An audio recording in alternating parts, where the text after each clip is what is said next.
بعد اكتشاف سبب الوباء وتحسن حالة المرضى، فرح الملك جدا بسماع هذا الخبر، وشكر الوزير ومسؤول الصحة على اكتشافهم للعلاج.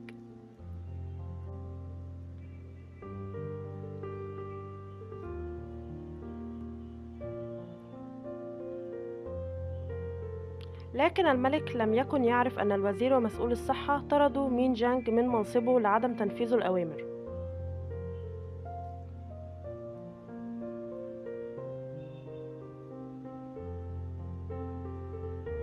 ذهب أهل القرية إلى مين جانج يشكروه على ما فعله من أجلهم، وقالوا له أنهم السبب في طرده، لكن مين جانج قال لهم ليس لديكم أي ذنب.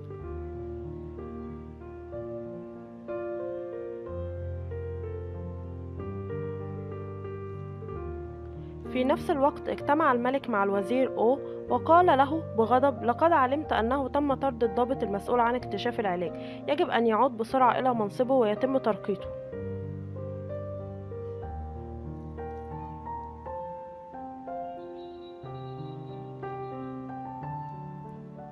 كانت جان دوغ هي من أخبرت الملك بما حدث لمين جانج، حيث أنها تعالج أحد الوزراء، وأخبرته بما حدث، وذهب الوزير ليقول للملك عن طرد مين جانج.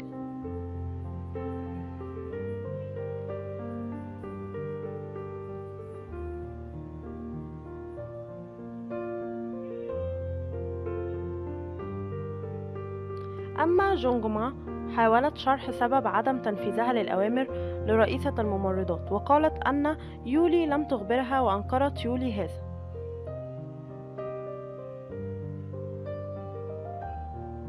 لكن أحد الممرضات ذهبت إلى يولي وأخبرتها أنها فعلا لم تقل لجونجما على ميعاد المغادرة، لكن يولي هددتها بطردها من القصر، وسمعت تشين بي هذا وعرفت أن يولي خبيثة وتدعي الطيبة.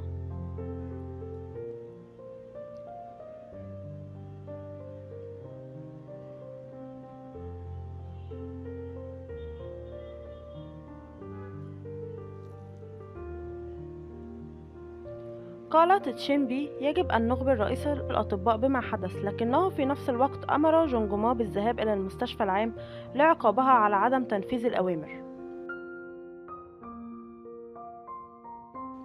استعدت جونجما للمغادرة وكانت حزينة.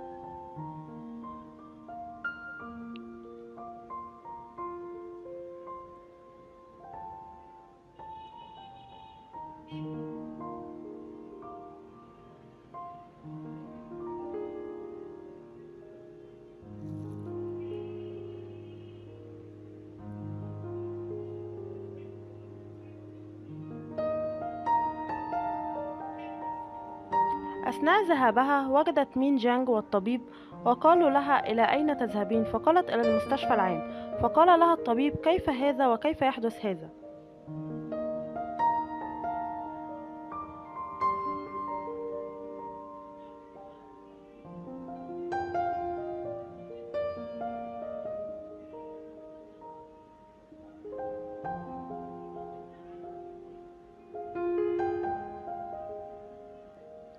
فقال لها مين جانج: تعالي معي إلى مكتب رئيس الأطباء.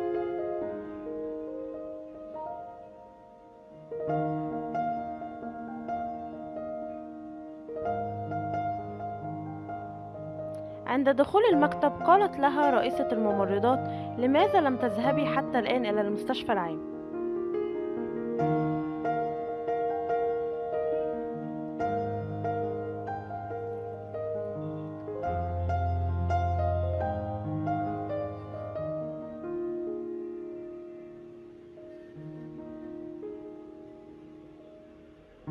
فقال الطبيب: لقد تم إلغاء نقل جونجما من قبل مين جانج الذي تم تعيينه نائب وزير الصحة. فانصدم الجميع.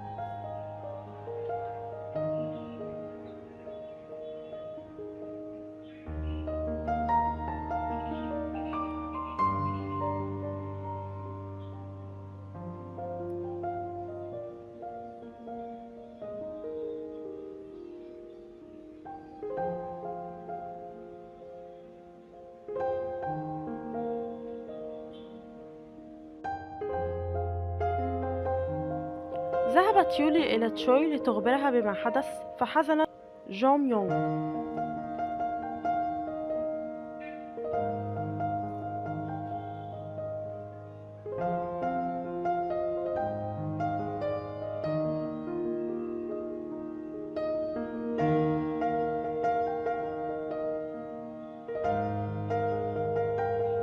ذهبت جونجما لتخبر جان دوك بما حدث معها، وجاء عمها ليخبرها خبر سعيد حيث أن يون سانج أصبحت حامل، ففرحت جدا.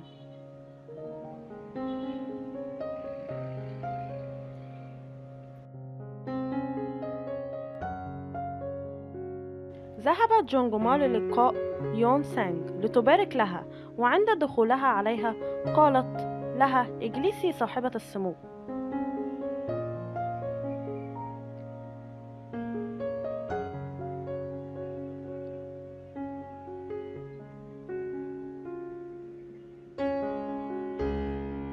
فلم تفهم يون سانج ماذا تقصد جونجما،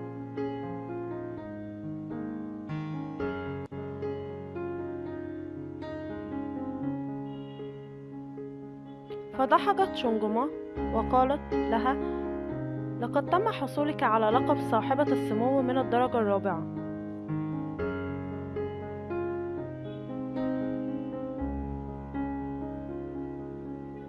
فصدم الجميع، وألقت عليها جونجما التحية وقالت لها: لقد فرحت من أجلك كثيرا.